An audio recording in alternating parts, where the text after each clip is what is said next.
Okay, Professor Chomsky, with the recent release of films such as Loose Change and 9/11 Mysteries on the internet, do you think there's much weight behind the claims that the US government had either insider knowledge or played a role of the attacks of September the 11th, or do you sideline these as merely anti-Republican propaganda?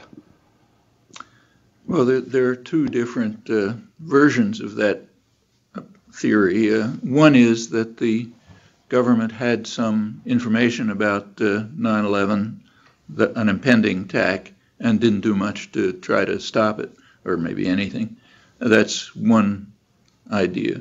Another idea is that the government was actually actively involved in carrying out the terrorist attacks of 9/11. Yeah. Now, the first proposal is, first of all, in one version, universally accepted. So even if you look at the official 9/11 government report, it points out repeatedly that there were opportunities that were not taken to avert a terrorist attack. And in fact, this goes back right into the Clinton years. So from the first, remember that the first attempt to blow up the World Trade Center was in 1993, and it came pretty close to succeeding. Poor planning, it didn't succeed. If it had succeeded with a little better planning, according to the building engineers, it might have killed many thousands of people, maybe tens of thousands. And it was a much broader plot. It was an attempt to blow up the tunnels that link New York City to New Jersey, across the river, Hudson River, blow up the FBI building and so on. It was aborted, but barely. And ever since then, it's been pretty obvious that the country is vulnerable to terrorist attack. There are technical books published through the 90s by MIT Press, for example, which are almost cookbooks of how to carry out a terrorist attack. And very little was done to avert this danger. The leading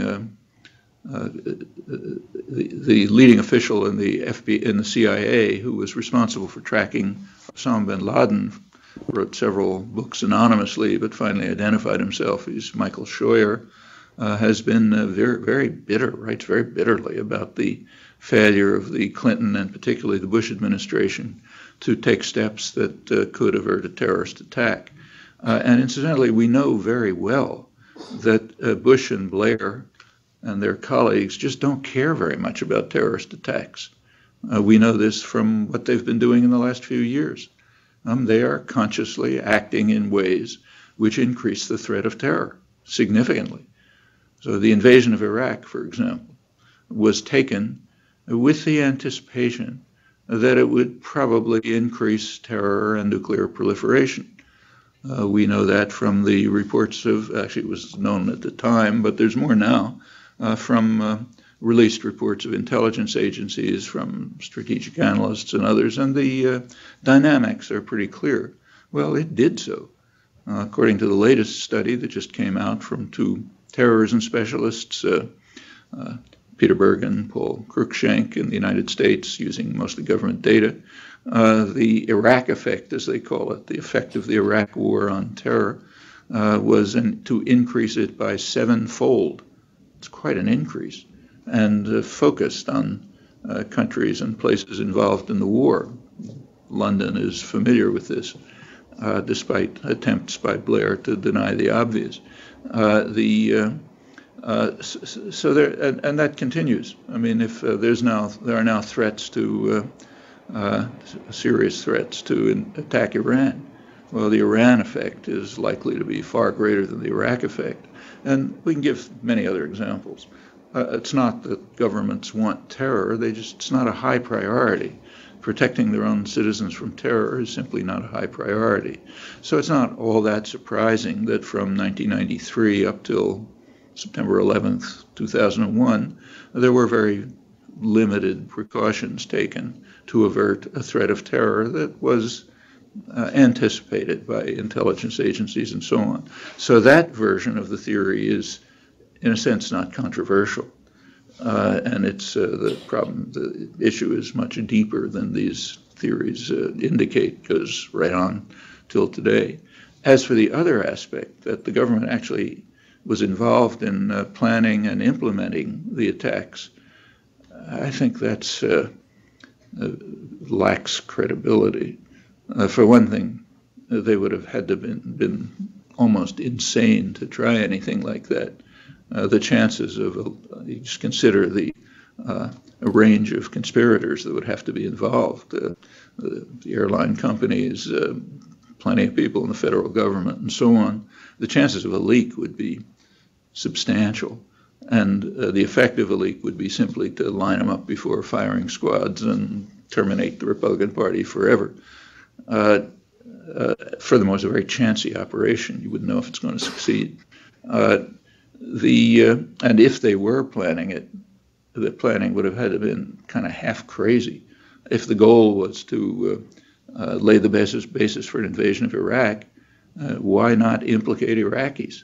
Why implicate Saudis?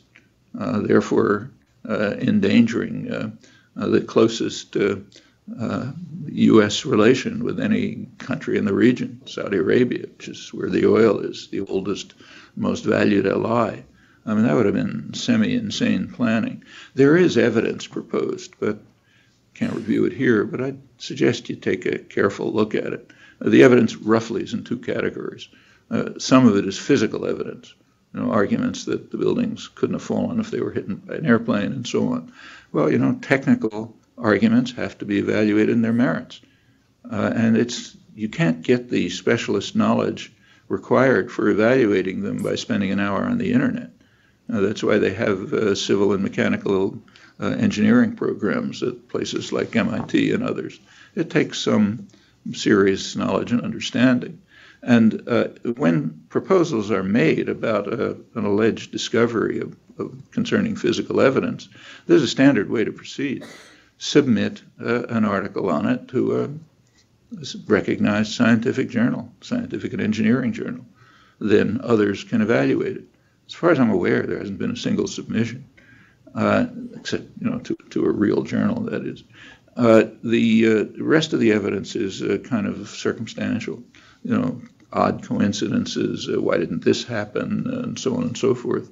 And the problem with that is that that's the kind of evidence you can accumulate about just about any complex event.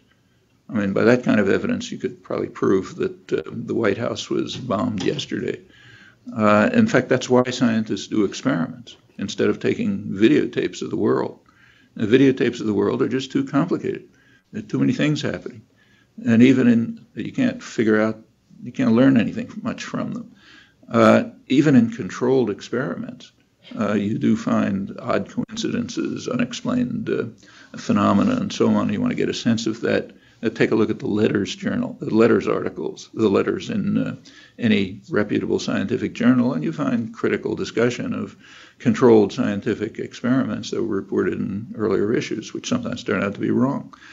So I don't think that picture is very credible. The first one is not even debatable.